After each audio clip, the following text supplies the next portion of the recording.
प्यारे बच्चों, इस वीडियो में हम समझेंगे कि बोर्ड में किस प्रकार से प्रश्न पूछा जाता है। बच्चों का बार बार ये प्रश्न रहता है कि बोर्ड में प्रश्न किस प्रकार आता है। बोर्ड में प्रश्न किस प्रकार पूछा जाता है, इसको समझाने के लिए हम एक उदाहरण लेंगे जो कि हमारे पास है। एक क्लोरोफॉर्म की अभिक्रिया, मोस्ट अभिक्रिया कार्बिल एमीन अभिक्रिया। कार्बिल एमीन अभिक्रिया क्या है? प्राथमिक एमीन क्लोरोफॉर्म और एल्कोहलिक कास्टिक पोटास के साथ गर्म करने पर आइसोसाइनाइड देते हैं। इसमें तीव्र दुर्गंध होती है। इसे क्लोरोफॉर्म का परीक्षण तथा आइसोसाइनाइड परीक्षण भी कहते हैं। ये क्या होती है अभिक्रिया? RnH2 plus chloroform plus KOH gives RnC plus 3KCl plus 3H2, यानी कि प्राथमिक एमीन क्लोरोफॉर्म और कास्टिक पोटास के साथ गर्म करने पर एल्किल आइसोसाइनाइड बनाती हैं। यह अभिक्रिया इस प्रकार भी लिखी जा सकती है।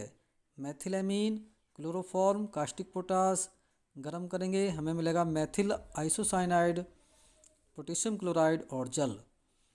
मेथिलएमीन, ये एथिलएमीन के साथ यदि हम अभिक्रिया देंगे तो एथिलएमीन क्लोरोफॉर्म कास्टिक पोटास गर्म करेंगे तो हमें मिलेगा एथिल आइसोसाइनाइड।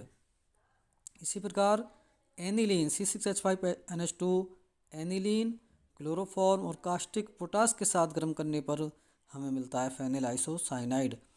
ये सभी क्या हैं? कार्बिल एमीन अभिक्रियाएं हैं। अब बोर्ड में प्रश्न किस प्रकार पूछा जा सकता है, ये हम देखेंगे। प्रश्न कैसे बन सकता है? पहला तरीका है, कार्बिल एमीन अभिक्रिया से आप क्या समझते हो, उदाहरण देकर समझाइए। कैसे पूछा जा सकता है? कार्बिल एमीन अभिक्रिया से आप क्या समझते हो, उदाहरण देकर समझाइए। इस प्रकार से बोर्ड में प्रश्न पूछा जा सकता है। और किस प्रकार से पूछा जा सकता है? कार्बिल एमीन अभिक्रिया पर टिप्पणी कीजिए। इसी प्रकार पूछा जा सकता है, कैसे प्राप्त करेंगे मेथिल एमीन से मेथिल आइसोसाइनाइड या मेथिल एमीन से मेथिल आइसोसाइनाइड, एथिल एमीन से एथिल आइसोसाइनाइड, इसी प्रकार एनिलीन से फेनिल आइसोसाइनाइड। इस प्रकार से प्रश्न पूछा जा सकता है। क्लोरोफॉर्म का परीक्षण दीजिए, क्योंकि इसमें क्लोरोफॉर्म की पहचान की जाती है इस टेस्ट द्वारा, तो ये क्वेश्चन आ सकता है, क्लोरोफॉर्म का परीक्षण दीजिए। और पूछा जा सकता है, फेनिल आइसोसाइनाइड परीक्षण से आप क्या समझते हैं। इस अभिक्रिया को इस प्रकार भी पूछा जा सकता है, क्या होता है जब मेथिल एमीन को क्लोरोफॉर्म और कास्टिक पोटास के साथ गर्म करते हैं तथा एथिल एमीन को क्लोरोफॉर्म और एल्कोहल या KOH के साथ गर्म करते हैं। इसे इस प्रकार से भी पूछा जा सकता है कि एनिलीन को CHCl3 तथा एल्कोहल या KOH के साथ गर्म किया जाता है। कई बार ऐसा होता है कि IUPAC नाम के द्वारा भी अभिक्रिया को पूछा जा सकता है। जैसे मेथेनेमीन से एथेन आइसोनाइट्राइल प्राप्त कीजिए। ये हमने देखे भिन्न भिन्न प्रकार हैं जिनसे कि बोर्ड में जिस क्वेश्चन आता है। और एक मोस्ट क्वेश्चन इस प्रकार बनता है कि रिक्त स्थान दे देता है और पूछता है AB के नाम और सूत्र लिखिए।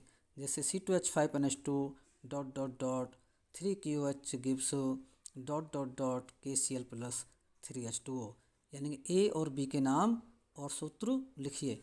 इस प्रकार हम देख सकते हैं कि एक क्वेश्चन को बोर्ड में अलग अलग तरीके से पूछा जा सकता है। जैसे कार्बिल एमीन अभिक्रिया है, बोर्ड में हर साल ये आती है, परंतु इसका प्रारूप बदल दिया जाता है। इस प्रकार अगर हम समझकर रिएक्शनों को, अभिक्रियाओं को याद करेंगे तो हम बोर्ड में आसानी से लिख सकते हैं। Thank you.